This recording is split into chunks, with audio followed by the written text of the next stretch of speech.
बेटा चलो। तो अभी आपके स्क्रीन पे जो दिखाई दे रहा है बेटा कि हमने वैल्यू एडिशन दिखाया है कि value addition at different levels, value addition by farmers 2000, value addition by miller 1000, value addition by baker 1500 and value addition by retailer 1500। And ये कैसे आया, हमने जो पहले आपको दिखाया था पहले स्क्रीन पर, अगर आप देखें ध्यान से, थोड़ा सा मैं बैक ले रहा हूँ बिकॉज हमारी रिकॉर्डिंग इफेक्ट हो जा रही है। तो ये farmers, millers and bakers and retailers, और हमने लिया 2000 farmer is selling to the miller and miller is selling to the baker and baker is selling to the retailers, and total value of output is calculated when once we are not ignoring the double counting, so it is 15,500. And then we move forward, and we talked about the two ways of avoiding double counting, that is one is a final output method and other is a value added method. Okay, so final output method, what it says that final output से हम अगर minus कर दें value of intermediate goods को, तो वो हमारा value जो हमको फाइनल आउटपुट मेथड के द्वारा निकलता है। एक 1 मिनट। ओके, तो हमारा टोटल जो वैल्यू ऑफ आउटपुट जो था वो 15,500 था minus 9,500, that is value of intermediate goods, तो हमारा 6,000 ये आता है। Okay, now next we move towards value added method, and value added method में हम ईच स्टेप पर वैल्यू एडिशन को काउंट करते हैं। So what we are saying here कि value addition by farmers it is 2000, यहाँ पर हमने एज्यूम कर लिया कि farmers incurs no intermediate cost. Okay, then value added by the miller here 3000 minus 2000 it is 1000. Okay, then value addition by bakers it is a further, that is a 4,500 minus 3,000, that is a 1,500, and value addition by retailers it is again 6,000 minus 4,500, that is the 1,500. so यहाँ पर क्या हो गया, total value added, total value added, ये क्या हो गया, ये सारे जो वैल्यू एडिशन हमने 2000 प्लस 1000 प्लस 1500 प्लस 1500 उसको हमने जोड़ दिया, तो टोटल वैल्यू क्या हुआ, ये हमारा 6000 हो गया। तो ये हमारा है वैल्यू। दोनों से देखो हमने क्या नोटिस किया कि ये हमारा जो वैल्यू एडेड मेथड है चाहे आउटपुट मेथड है, दोनों से हमारे वैल्यूज में दोनों वैल्यू समान आते हैं। देखो यहाँ भी आपने 6000 नोट किया है और यहाँ भी आपने 6000 ही वैल्यू लिया है। ठीक है, तो ये हमारा वैल्यू एडिशन का। अब हम बात करेंगे कि हम क्या क्या इसके क्या सिग्निफिकेंस हो सकते हैं और इसके प्रिकॉशंस क्या हो सकते हैं, उस पर हम बात करेंगे। ठीक है, hello children, are you able to understand? बोलो भाई। Okay, thanks god, thanks you बेटा। रिस्पॉन्ड करने से मजा आता है, मुझे न्यूटन का वही याद आता है ना, every action has equal and opposite reaction, तो मुझे वही याद आता है। ठीक है, ओके। तो हम पहली बात देखो स्टेप्स की हम बात करते हैं कि स्टेप्स क्या क्या लेंगे और स्टेप्स में क्या क्या दिक्कतें हो सकती हैं, उनकी प्रिकॉशंस की बात करेंगे। तो स्टेप्स इन्वॉल्व्स, क्या हो जा रहा है, ये खर्चा करवाएगा क्या मेरा, involves in value added warm, value added method warm. ठीक है, steps involve in warm value added method, क्या क्या स्टेप हो सकता है। पहला काम क्या होगा कि हम क्या करना है, कहाँ करना है, कितना करना है, इसको हम जान लें। तो स्टेप नंबर 1 हम 1 लिखते हैं केवल। स्टेप नंबर 1 हमारा क्या है कि हम पता करें कि हमको वैल्यू एडिशन कहाँ कहाँ करना है। ठीक है, तो हमारा क्या है, PST, क्या है, PST मतलब क्या हुआ, प्राइमरी सेकेंडरी एंड टर्शियरी, तीनों सेक्टर में जो वैल्यू का एडिशन हो, मतलब हर जगह प्रोडक्शन एक्टिविटीज तो हो ही रही है, तो हर जगह जो प्रोडक्शन एक्टिविटीज हो रही है तो हर सेक्टर में हम क्या करें कि वार्म कर लें, वैल्यू एडिशन हम कर लें कि यहाँ पर कितना वैल्यू एडिशन हुआ। हाँ ठीक है, हर यहाँ पे 50 सेक्टर हैं, Honey, tomato, potato, uncle chips, aunty chips जो हैं ये सब सामान। ठीक है, सेकेंडरी में भी हजारों, फिर टर्सरी में भी हजारों, तो हर सेक्टर में अलग अलग हमने कर लिया। जैसे आपके क्वेश्चंस में आएगा उसके पॉइंट में से मैं बात कर रहा हूँ कि हर सेक्टर में हमने वैल्यू एडिशन को काउंट कर लेना है। Getting point? तो ये पहला काम तो हमारा यही है कि हम पीएसटी की बात कर लें, प्राइमरी, सेकेंडरी और टर्सरी। ओके, आपके दिमाग में बिल्कुल एस्टेब्लिश है कि प्राइमरी, सेकेंडरी, टर्सरी क्या है। तो यहाँ से जो हमको मिलेगा वो क्या, हम वहाँ पर क्या कैलकुलेट करेंगे, स्टेप नंबर 2 जो हमारा आएगा वो हम यहाँ से estimation of GDP, estimation of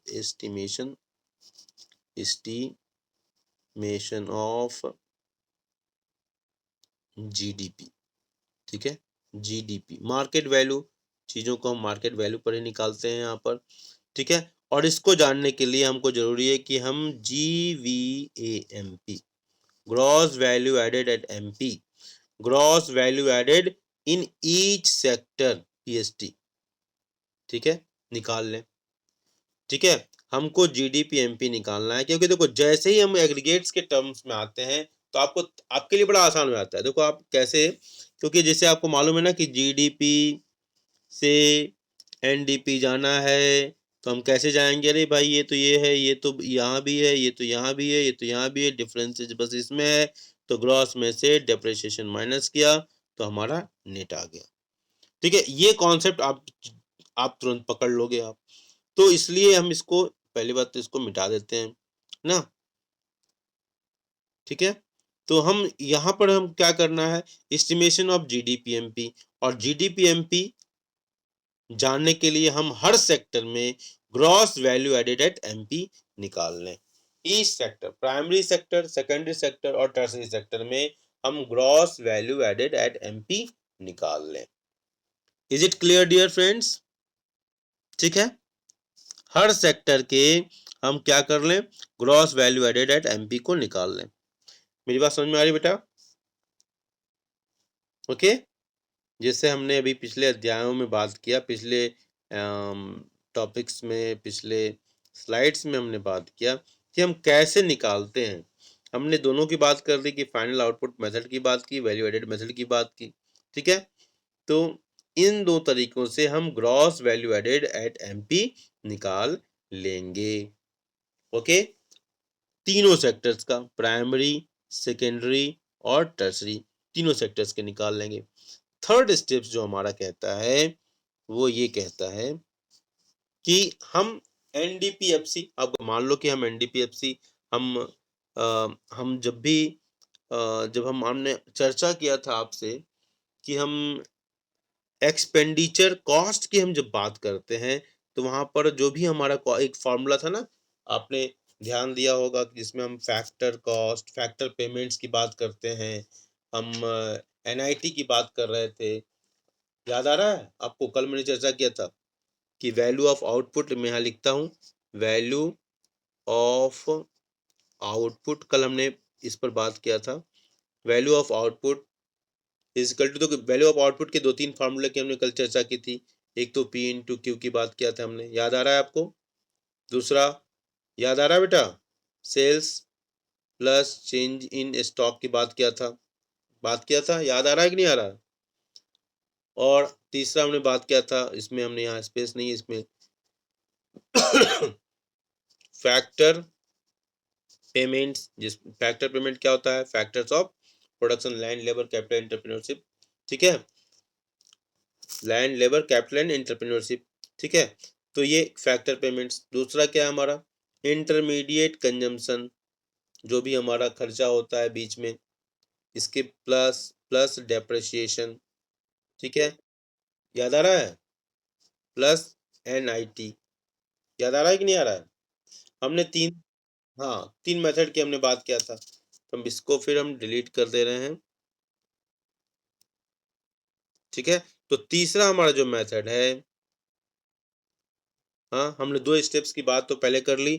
पहला स्टेप्स हमने क्या बोला था, कहा था कि पहले identification of classification of production, मतलब हमारा प्रोडक्शन के यूनिट कौन कौन सा है, प्राइमरी, सेकेंडरी, टर्सरी। दूसरा हमने बात किया था एस्टिमेशन ऑफ GDP MP, मतलब GDP MP हमको निकालना है, वो उसके लिए हमको जरूरी है कि हम ग्रॉस वैल्यू एडेड, हाँ, मार्केट प्राइस के ऊपर ही निकाला जाता है। तो gross value added at MP हम तीनों सेक्टर में निकालने हैं, प्राइमरी, सेकेंडरी और टर्सरी।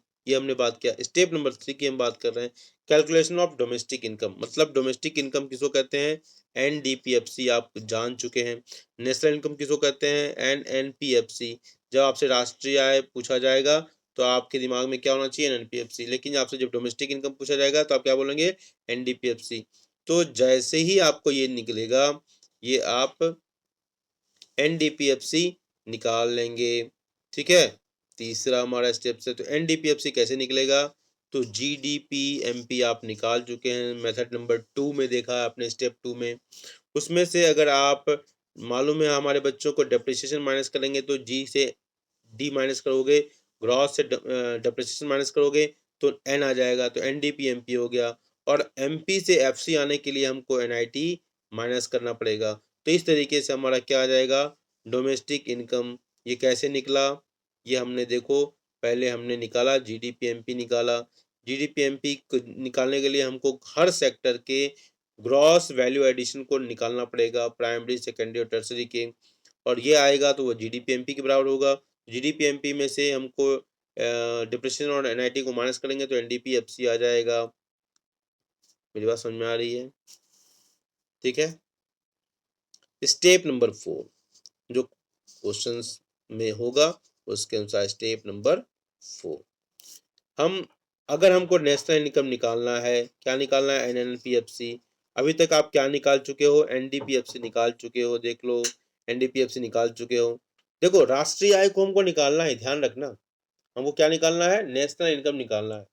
ठीक है, हम यहाँ पर हम पहले क्या कर रहे हैं? देखो, जीडीपी एमपी, जीडीपी एमपी के लिए जरूरी, पहले हमने क्या किया कि identification of production units, primary secondary tertiary.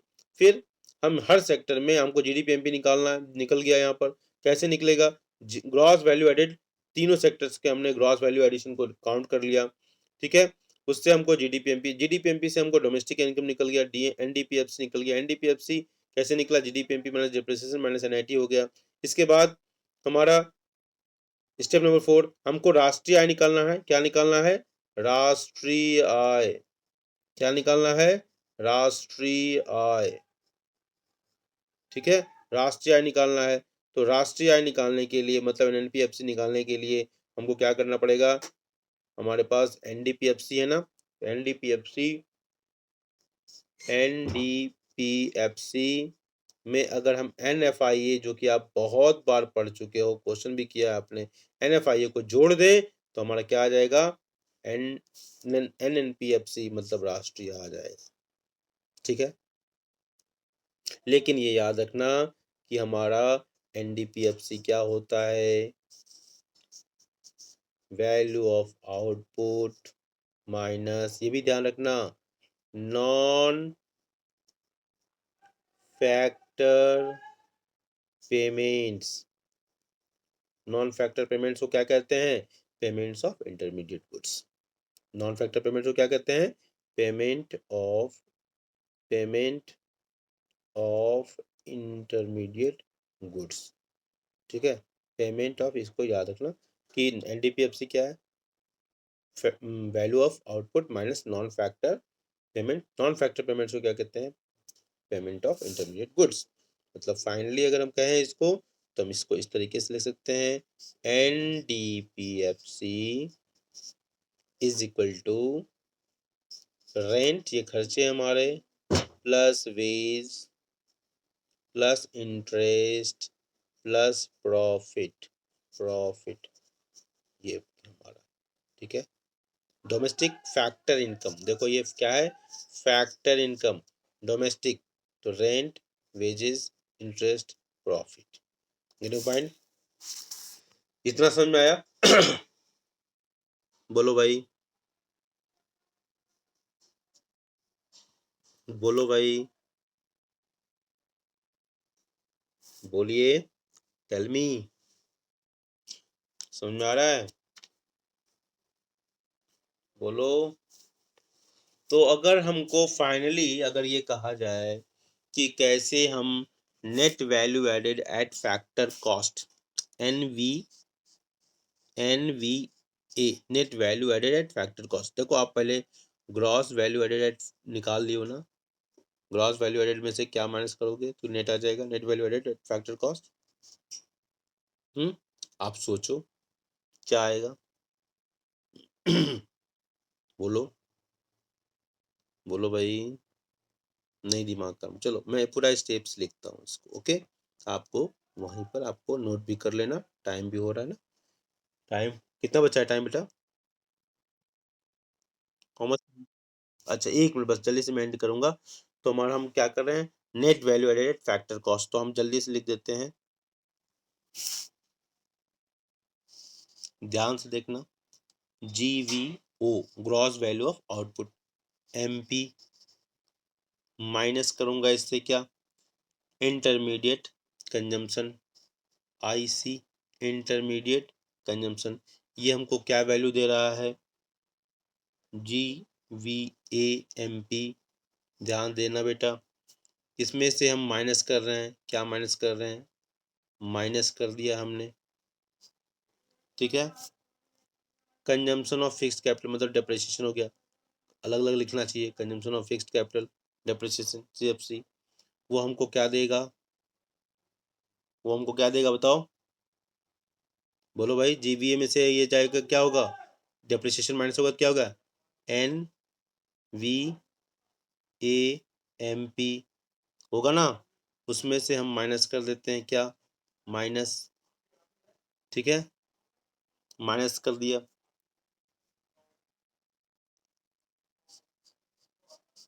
तो क्या देगा, यहाँ स्पेस कम है, क्या देगा, NVAFC, ठीक है। ये हमारा क्या आएगा, NVAFC, दैट इज NDPFC, ठीक है, NVAFC, ठीक है। तो ये हमारा ऐसे आएगा। ठीक है, बोलो भाई,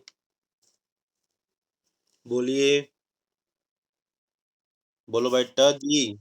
हाँ हाँ, अब हम आते हैं, एक क्वेश्चन हम जल्दी से कर लें, बाकी तो आपको मैं दे ही दूंगा, आप 12th D वाले बच्चे हो।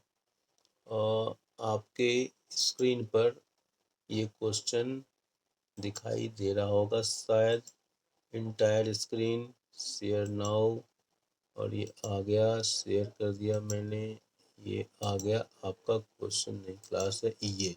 पहला क्वेश्चन सॉल्व करो, मेरा कौन सा बच्चा फर्स्ट आता है देखो जल्दी से, जूम कर दो। ये तो बड़ा डिफिकल्ट क्वेश्चन, आपके गूगल क्लासरूम में है ये बेटा यार, मैं व्हाट्सएप में भी भेजा हूँ,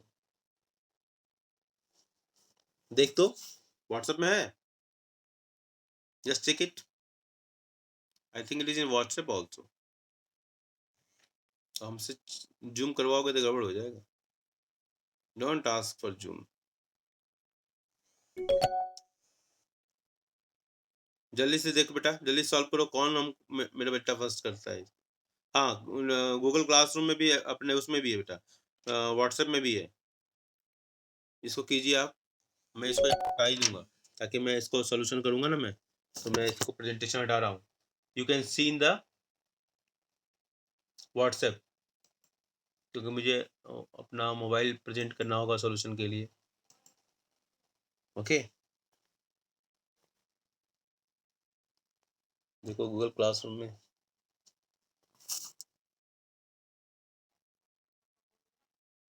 जल्दी करो, सॉल्व करो।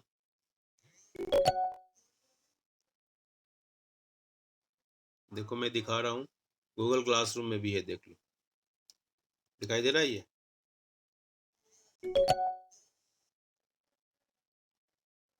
ठीक है, ये गूगल क्लासरूम में भी है, दिखाई दे रहा है बेटा,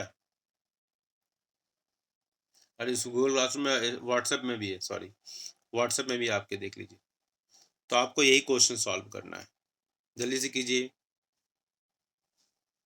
जल्दी से कीजिए, सब अपने व्हाट्सएप में देखो, मैं भी थोड़ा सॉल्व करूं।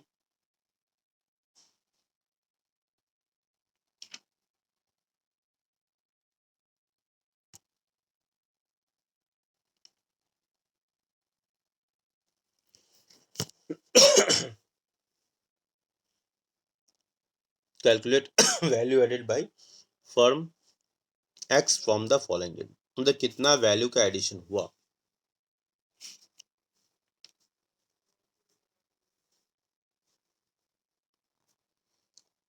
किसी का हुआ? आयुषी, आरुषि, हिमांशु, आदर्श, Ankit Kumar Rai.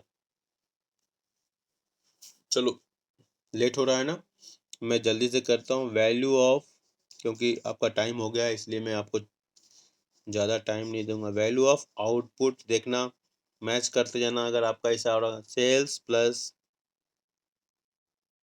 Change in stock, change in stock, ये फॉर्मूला आप पढ़ चुके हो।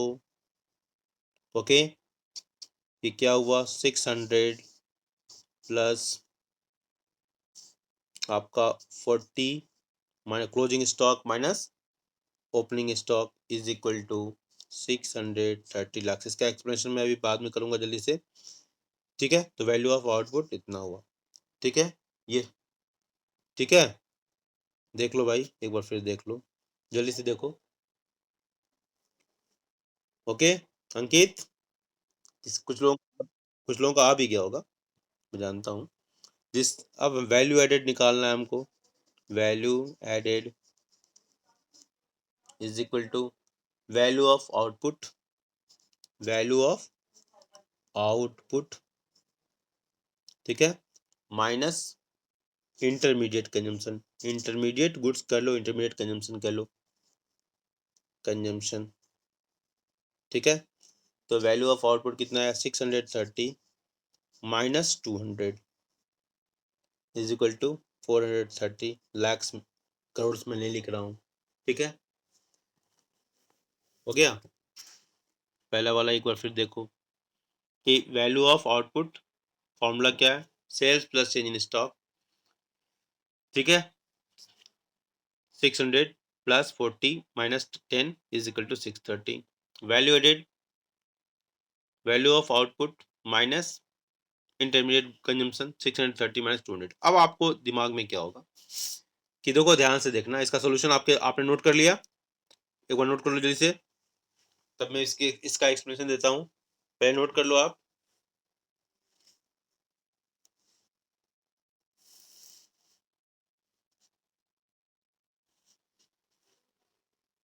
नोट कर लिया बेटा?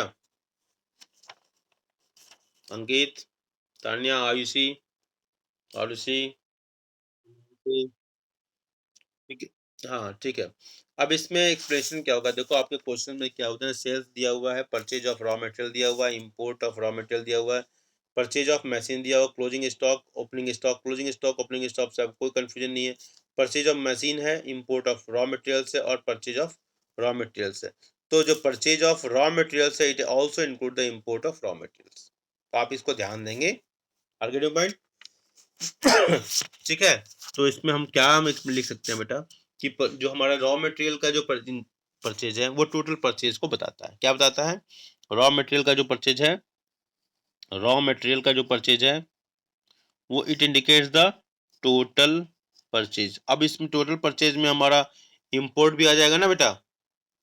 यही कारण है कि इंपोर्ट जो है हम उसको अलग से कंसिडर नहीं किए हैं, हमने केवल 600 लिया ना सेल्स में। देखिए, बोलो भाई, आप अपने क्वेश्चंस में देखो। अरे बेटा, बोलोगे नहीं तो मैं तो कहाँ चला गया।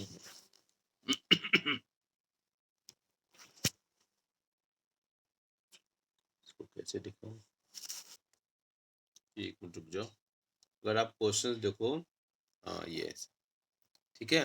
क्वेश्चन में देखो ना, sales, purchase of raw materials, import of raw materials and purchase of machines and closing stock, opening stock. इसी की मैं बात कर रहा हूँ कि sales, purchase of raw material, ठीक है। परचेज ऑफ रॉ मटेरियल मतलब वो सारा ही परचेज आएगा ना बेटा, ठीक है। बोलो, हाँ। इसके बाद मशीन्स क्या है बताओ? मशीन्स ये फाइनल इन्वेस्टमेंट गुड्स है, इसलिए हम मशीन्स को हम डिडक्ट नहीं करते हैं। परचेज ऑफ मशीन जो है इसको डिडक्ट नहीं किया गया है। केवल हम इंटरमीडिएट गुड्स को ही डिडक्ट कर रहे हैं। Are get mind, machine final goods है, इसलिए हमने 600 जो 30 आया उसमें से 200 को ही माइनस किया है। ओके, तो इस तरीके से हमारा जो क्वेश्चन है, क्वेश्चन नंबर 1, ये हमारा क्या कहता है कि value of output sales plus change in stock, ये हमारा पहला फॉर्मूला हुआ, वैल्यू ऑफ आउटपुट निकाल दिया। इसके बाद वैल्यू ऑफ आउटपुट में से इंटरमीडिएट कंजम्पशन को माइनस करना है, तो हमने 200 माइनस किया। लेकिन इस 200 में देखो हमारा 200 दो वैल्यू दिया हुआ है 200 का, जो एक है किसका, परचेज ऑफ रॉ मटेरियल्स है, और दूसरा है परचेज ऑफ मशीन्स है। परचेज ऑफ मशीन्स को हमने छोड़ दिया, क्यों छोड़ दिया, क्योंकि वो फाइनल गुड है, केवल हमारा रॉ मटेरियल ही माइनस होगा, of raw materials. Okay, import of raw material, sorry, ठीक है, purchase of raw material, sorry, ठीक है। Okay, are getting point, purchase of raw material, import of raw, देखो import of raw material, purchase of raw material, देखो इसको इसको समझना है तो ऐसे, purchase of raw material, import of raw material, import of raw material, RM, ये इसका पार्ट है, ठीक है। इसलिए मैं कहता हूँ जो फॉर्मूला मैंने बनाया, बाप को पकड़ो बेटे को छोड़ो, ठीक है। जब परचेज ऑफ रॉ मटेरियल में ये इसमें इंक्लूड हो जाता है, इसलिए हम इसको अंदर वाले को, सॉरी, अंदर वाले को नहीं लेते हैं, अंदर वाले को नहीं लेते हैं, बाहर वाले को ले लिया, इसलिए हमने केवल 200 माइनस किया है। अगर आप ध्यान से देखें यहाँ पर, तो 630 माइनस 200, और परचेज ऑफ मशीन को इसलिए नहीं किया है क्योंकि मशीन जो है इन्वेस्टमेंट फाइनल गुड हो गया, इसलिए उसको नहीं लिया। ओके, ओके, बोलो भाई, बोलिए। ओके, चलिए ठीक है, तो अभी टाइम हमारा समाप्त हो गया है, मुझे उम्मीद है टाइम ओवर हो गया बेटा। एक और क्वेश्चन देख लें, एक और क्वेश्चन देख लें। अच्छा, अभी मैंने जो क्वेश्चन आपको दिया है उस क्वेश्चंस को आप करेंगे, और नहीं होगा तो आप जरूर पोस्ट करेंगे, मैं उसको भी आपको उसका सोल्यूशन भेजूंगा। लेकिन मुझे उम्मीद है 12th डी से at least they will able to solve it easily. Okay, with this positive notes I can say this our beloved students, bye bye. Okay, thank you dear friends, thank you very much.